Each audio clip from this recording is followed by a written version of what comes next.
不说快一点真的好难啊！上一集我们说到，快一点对孩子来说就像闹钟响，没响他就不会动。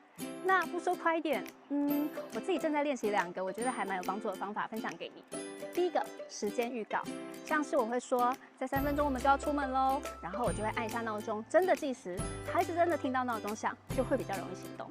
方法2，选择题，我会问你想要先洗澡还是先整理书包，让孩子有选择权，行动力就会提高很多哦。这些方法不一定每次都完美，但是大吼大叫的冲突真的少很多。不说快一点真的好难哦。你身边也有一天到晚催促小孩快一点的爸爸妈妈，把这支影片分享给他们，我们一起练习吧。